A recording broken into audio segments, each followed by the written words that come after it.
7:30 recibimos en este espacio a Augusto de la Torre, ex jefe del Banco Mundial para América Latina. Doctor, gracias por acompañarnos para el análisis. Buenos días. Muy buenos días, Liz, a las órdenes. Gracias nuevamente. Ayer una situación complicada, la bolsa de Nueva York se cayó de una manera que no sucedía desde hace 2 años atrás, y esto causó sin duda alguna pánico, pero también una caída en los mercados bursátiles a nivel global. Se dice que el detonante fue un estudio que refleja la alta tasa de desempleo en Estados Unidos, y que ese habría sido el detonante, pero además una posible recesión económica en ese país. ¿Fue solo esto o es una serie de factores que conllevaron a esta situación en los mercados bursátiles? En efecto, se produjo una importante corrección en el mercado bursátil norteamericano, la mayor desde, como usted dice, hace 2 años. Pero creo que la reacción del mercado fue exagerada y por tanto no creo que hay motivos para tener un pánico. ¿Qué es lo que pasó? En el año 22, el Banco Central norteamericano empezó a subir las tasas de interés a fin de reducir la inflación. La mayor parte de analistas pensó que ese esfuerzo de reducción de la inflación a través de una tasa de interés más alta iba a generar una desaceleración económica y quizás fuerzas recesivas. Históricamente se ha visto que los esfuerzos de la política monetaria para reducir la inflación generan un cierto sacrificio en la actividad económica y en el empleo, lo que se llama el ratio de sacrificio. Pero hasta hace 2 semanas, la evidencia mostraba que parecía que íbamos a tener un aterrizaje suave, que la inflación iba a descender, como de hecho ha descendido, sin que haya costos en la actividad económica. La semana anterior salieron 2 noticias que sugieren que el mercado laboral norteamericano no está tan fuerte como se esperaba. En particular, hubo un aumento en las aplicaciones para el seguro de desempleo visible, y el número de empleos que se generaron en el mes anterior, según el Departamento del Trabajo acá en Estados Unidos, no fue tan numeroso, no fue tan grande como se esperaba.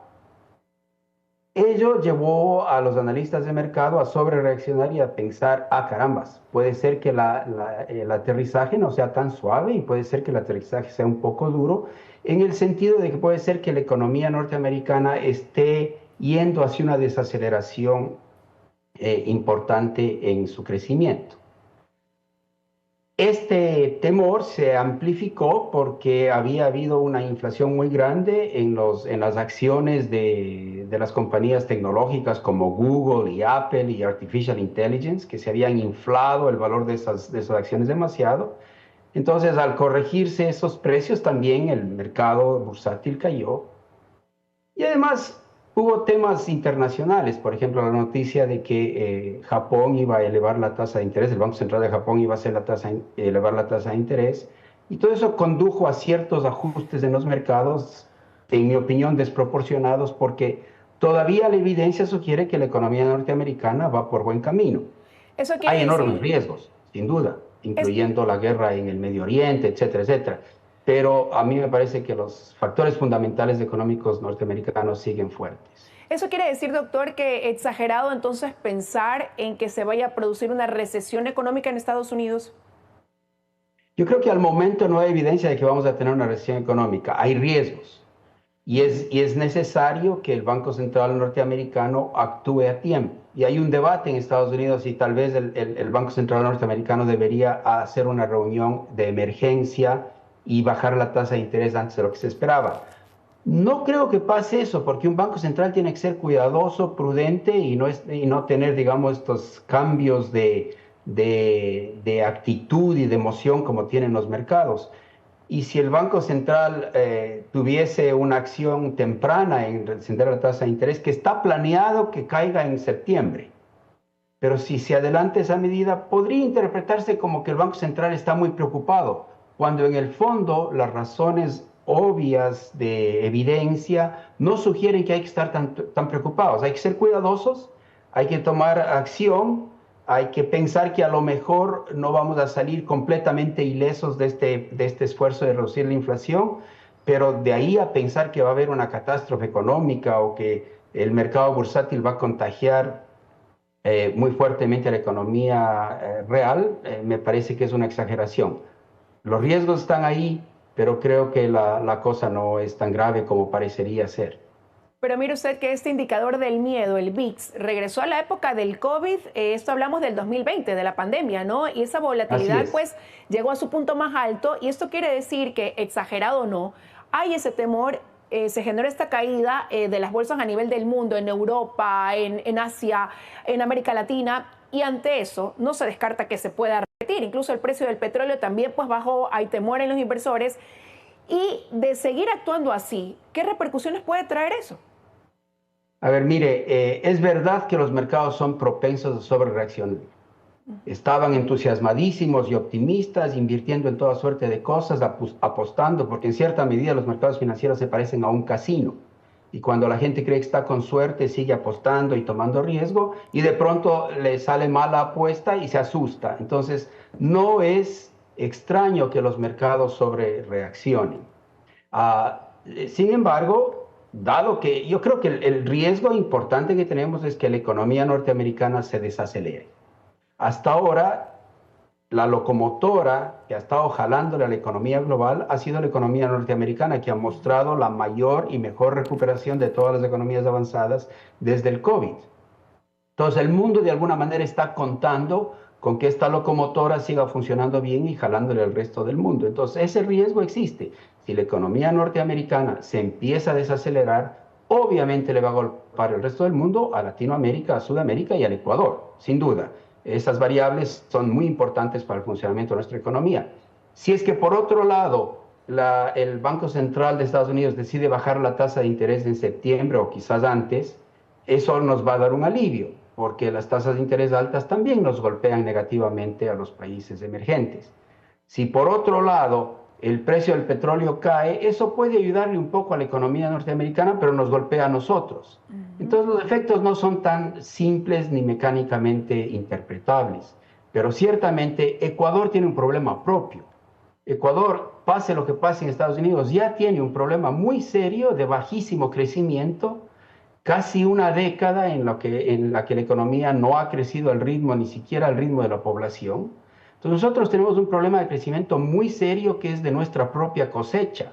Los factores externos nos pueden golpear en una situación que ya está delicada. O sea, a los ecuatorianos nos interesa no solo depender de lo que pasa afuera, sino arreglar la situación económica local para poder volver a crecer. Y ahí tenemos un problema muy serio que no lo hemos tomado en cuenta con la fuerza que se necesita y que quizás no se atienda si es que el gobierno sigue interesado en la reelección y pospongan decisiones de política económica importantes.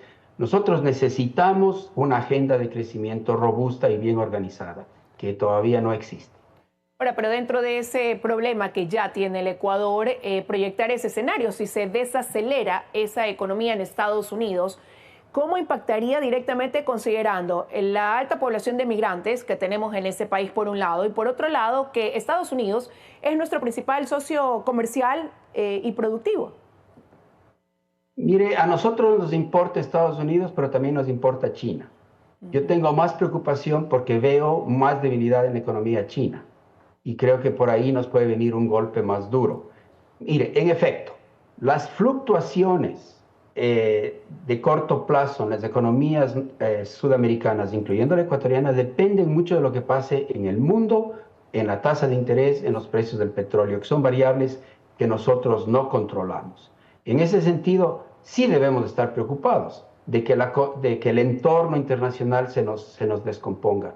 Pero yo sigo insistiendo que los problemas más graves que nosotros tenemos son de nuestra propia cosecha y por tanto necesitamos nosotros adoptar medidas importantes y no estar simplemente pensando qué va a pasar en el mundo. Mire, el crecimiento de largo plazo del Ecuador en el largo plazo está más desconectado del de Estados Unidos, pero el de corto plazo sí está mucho más conectado con el de Estados Unidos y como en el corto plazo estamos mal, y tenemos ya un problema de crecimiento, no solo de corto plazo, sino de mediano plazo, es posible y un deterioro de la economía norteamericana nos golpee cuando ya estamos vulnerables.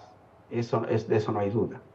Ahora, y dentro de esos problemas que usted bien ha señalado que tenemos acá a la interna del país, doctor, desde una comisión de la Asamblea se propone que el Pleno emprenda acciones para declarar la inconstitucionalidad del acuerdo con el Fondo Monetario Internacional, pese a que ya se dio el primer desembolso. Y hoy, en esta pugna permanente entre Ejecutivo y Legislativo, ¿qué puede implicar eso para el Ecuador? Bueno, esas son malas noticias para nosotros. Primero, esta conversación en la Asamblea es una conversación que no tiene ni pies ni cabeza, porque la idea es tratar un acuerdo con el Fondo Monetario o un acuerdo de préstamo con el Banco Mundial como si fueran un tratado internacional, lo cual no tiene ningún sentido. Además, sería una decisión suicida, porque a cualquier gobierno que le toque gobernar, le interesa mantener la tradición histórica que hemos tenido, que ha sido muy sensata, de que el Ejecutivo tiene la autoridad para entrar en estos acuerdos de préstamo con las entidades multilaterales, el Banco Mundial, el BID, el Fondo Monetario, etc. Entonces, no creo que eso prospere, espero que no prospere, pero si prosperase sería un suicidio.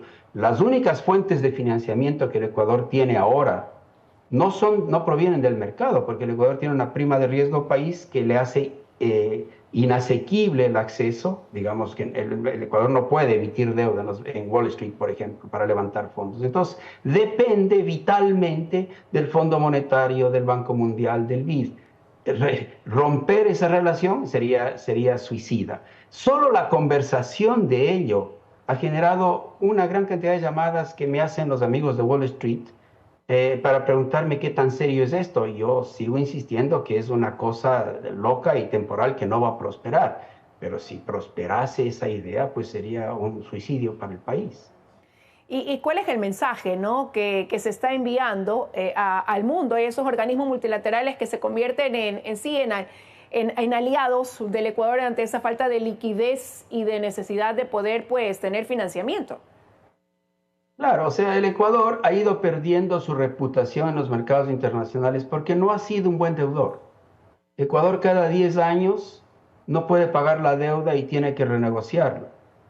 Incluso cuando puede pagarla, no le pagó. En el año 2008, me parece, el presidente Correa decidió declarar la deuda ilegítima y todo el mundo sabía que teníamos los recursos más que suficientes para honrar nuestro servicio de deuda y no lo pagamos. Entonces el Ecuador tiene un desprestigio muy grande en los mercados financieros internacionales. Se nos ve como un país de alto riesgo y eso se refleja en la prima de riesgo país, que no solo impide el acceso al financiamiento normal que otros países tienen. Perú, por ejemplo, puede colocar un bono a 30 años en moneda local en Wall Street.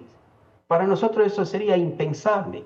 Entonces, no solo que no tenemos ese acceso al mercado financiero normal, sino que además con una prima de riesgo país tan alta, la inversión no entra al país. Ni los locales ni los internacionales quieren invertir a menos que esa inversión le rinda unas tasas de retorno altísimas para compensar los riesgos que están reflejados en la prima de riesgo país. Entonces hay un montón de inversiones que no se materializan en el Ecuador por esta percepción de un país riesgoso, desordenado, arbitrario. Y estas conversaciones en la Asamblea lo único que agravan es agravan el desprestigio que el país tiene. Algún rato los ecuatorianos tenemos que empezar a tener mostrar un poco, actuar con más dignidad, con más sensatez y ganarnos mejores credenciales en las relaciones internacionales, tanto financieras como comerciales, como diplomáticas, etcétera. Lo preocupante es que esto se enmarca también en un año preelectoral y eso de ahí sin duda pues influye también en lo económico. Quiero agradecerle, doctor de la Torre, que nos haya acompañado esta mañana con su análisis sobre este tema tan importante para nuestro país. Muchísimas